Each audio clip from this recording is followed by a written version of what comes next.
নমস্কার, ধন্যবাদ। বিপদের মুখার্জি ওয়েস্ট বাংলা আসানসোল থেকে বলছি। আজকে কিছু বিশেষ জিনিস নিয়ে আলোচনা করছি। কিছু কিছু রাশি যেগুলো আছে সাংঘাতিক রকমের উন্নতি করবে। হ্যাঁ, যেটা আছে আপনার কর্কট রাশি, মিথুন রাশি, ধনু রাশি, সাংঘাতিক রকমের উন্নতি কিন্তু হবে। হ্যাঁ, কিছু যেটা আছে যোগ রয়েছে। আর বিশেষ করে এখন শ্রাবণ মাস চলছে, এই সময় আপনি শিব পূজা করতে পারেন, শিব পূজা করুন।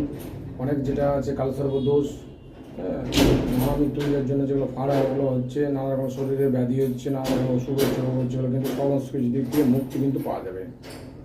শিব পূজা করুন, ভালো হবে। নিরামিষ খাবেন টোটালি।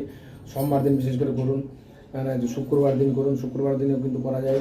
সোমবার দিন স্পেশালি খুব ভালো। এটা পুরোপুরি নিরামিষ খাবেন, ফল জল মিষ্টি খেতে পারে শিব পুজো করার পর। তারপর সারাদিন কিন্তু উপোস দিলে খুব ভালো হবে। নিরামিষ খাবার খাবেন, অন্য যেটা আছে খাওয়া চলবে না, শুধু ফল জল মিষ্টি বাস। নমস্কার, ধন্যবাদ। পরের ভিডিওতে আবার আপনার সঙ্গে তুলে দেবো। নমস্কার।